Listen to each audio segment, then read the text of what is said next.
The first thing I'm going to do is greet you and give you a bow of respect.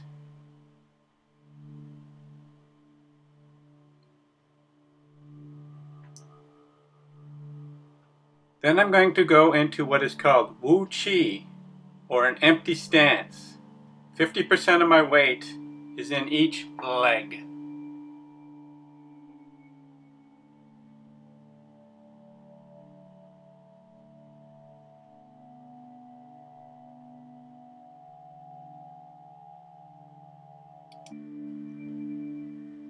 Feet are shoulder width apart. Knees are soft and relaxed. Shoulders are relaxed. Tailbone is slightly tucked in. Your poem is going to begin and end with Wu Chi.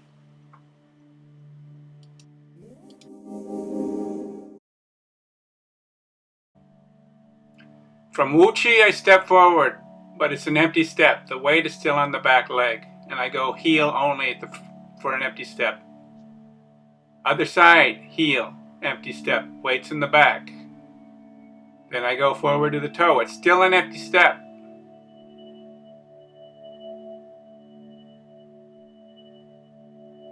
Still an empty step. Empty step with the toe, sometimes called a cobra stance.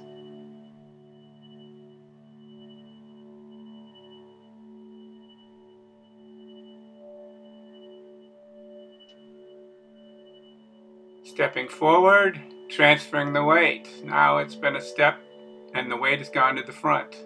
Now it returns back to Wu Chi. Other leg.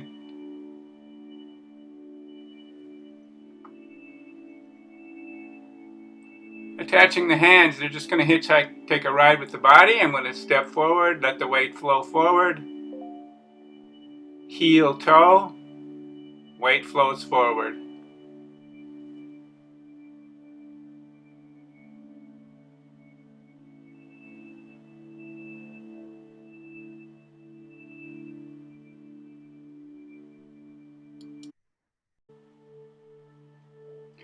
I'd like to say that this next section is pretty straightforward, but it's actually to the side. We're taking side steps to the right and then to the left. Weight is still completely shifting from one leg, from one side of the body to the other.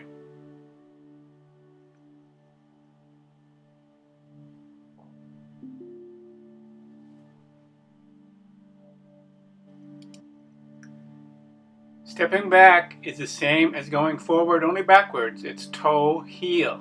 And you can take a full step if you're confident, or take a half step halfway and then back.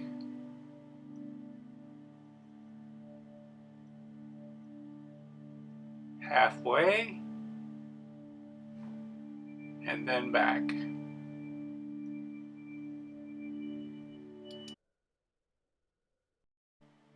Here are full steps going back, toe to heel.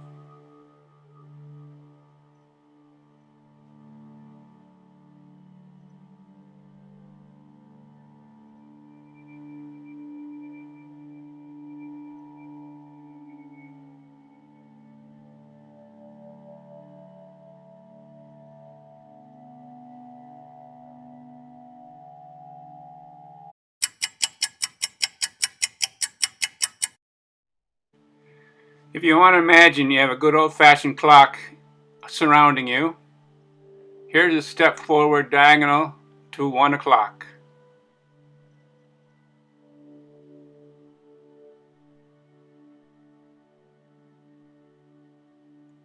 Diagonal forward to 2 o'clock. I'm just giving my hand something to do. Side step to 3 o'clock.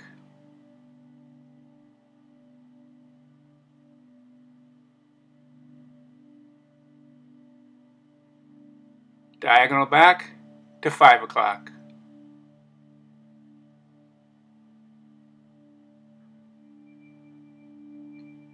Straight back to 6 o'clock.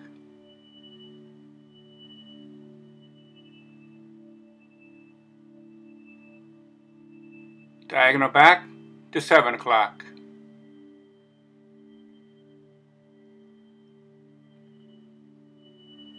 Side step to 9 o'clock.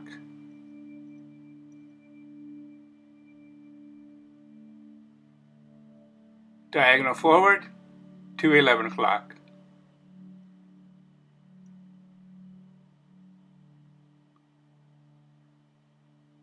Straight forward to 12 o'clock.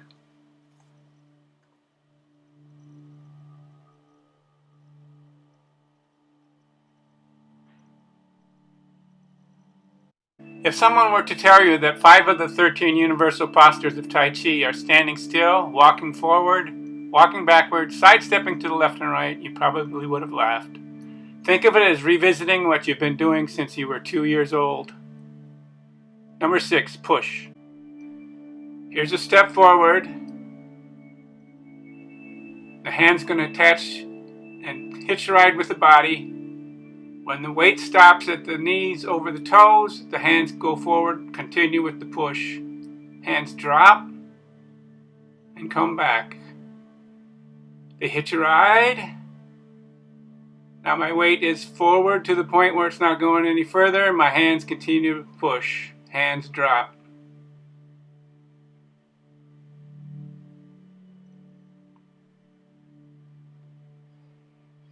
Here's a push where the hands go over instead of down.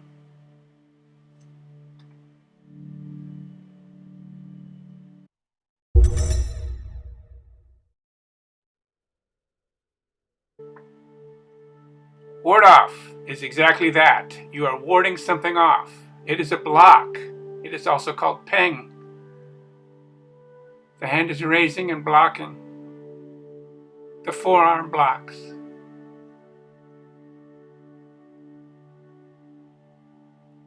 The hand is rising vertically, but if you're moving left or right or stepping, it may look like it's coming at an angle.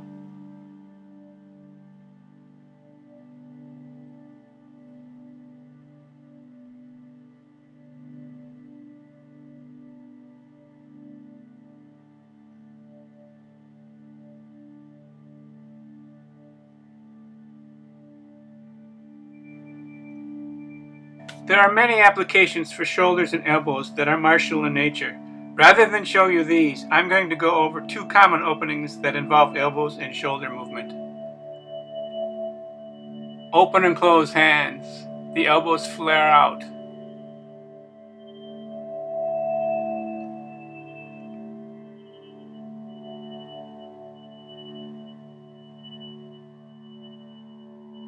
I'm going to exaggerate my shoulders as my hands rise and sink. The body sinks. This is called opening the door.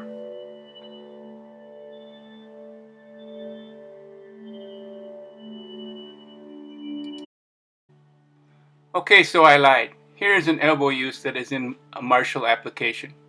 Note that although punches and kicks are prevalent in many forms, they are not part of the 13 postures.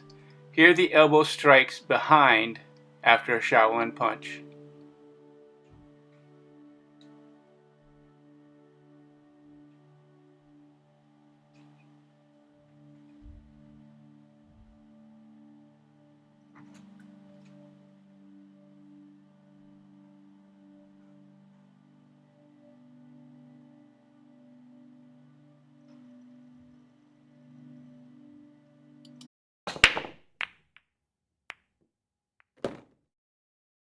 I don't know any other way to explain this other than martial. A takedown is like you're going to shake somebody's hand, but instead you grab their wrist or their hand and take the person down. Try not to do it with a stank face like this guy. Here's the side view. It's an empty step.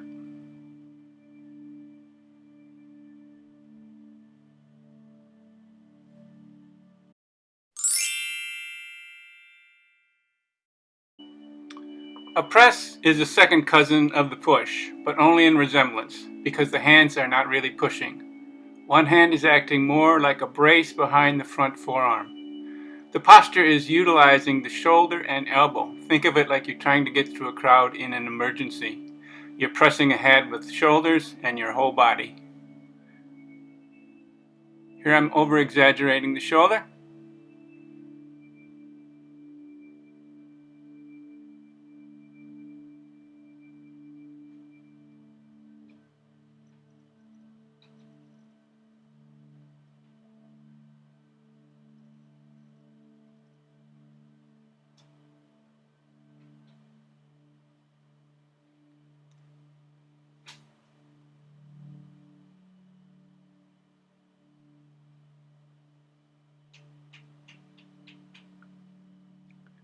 Without exaggeration.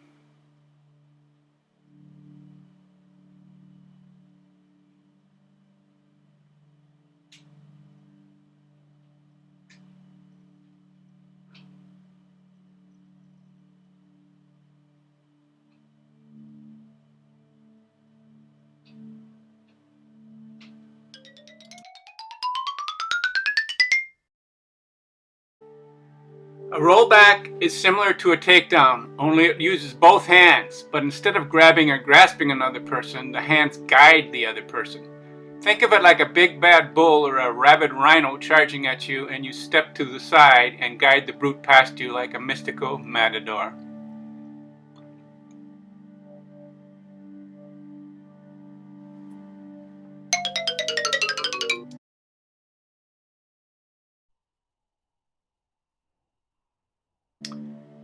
I've saved my favorite for last, crossing or diagonal flying. Where else are you going to learn how to fly except in Tai Chi? No matter how you slice it, pardon the pun, this is all about crossing the hands. This is crossing vertically, and now I'm turning the body and crossing vertically.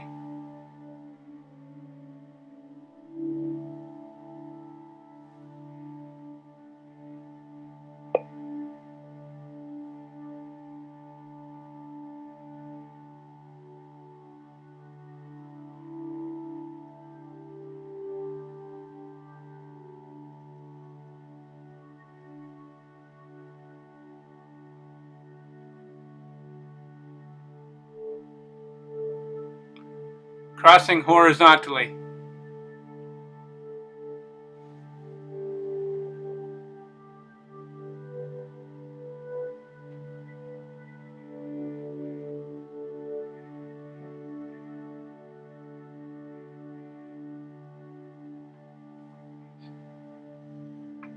Crossing diagonally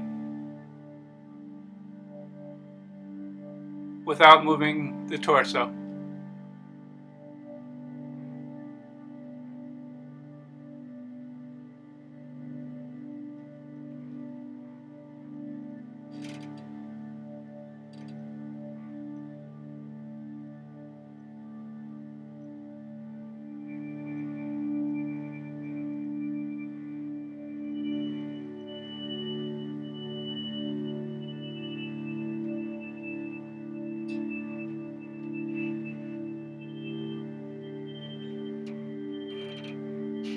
Crossing going forward. This is a beautiful move called Part the Wild Horse's Mane.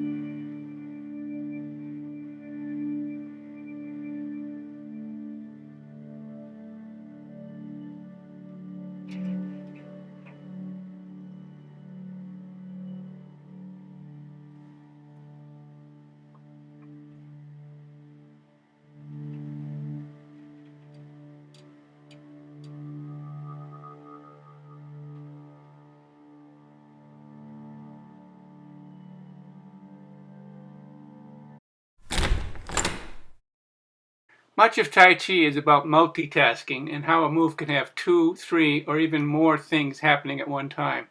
Here's a beautiful move called Fair Maiden Works the Shuttle. Note how one hand blocks on top while the bottom hand pushes.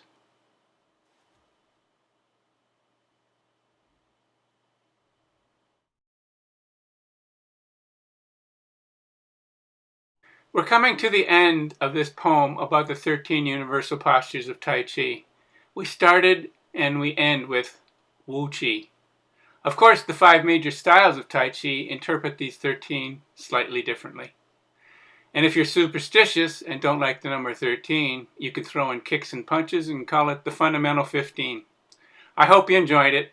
I wanted to get it done in 13 minutes, but that was not to be. Tai Chi is not about being fast. If you want to learn Tai Chi fast, I'm not sure where to send you. Thank you so much.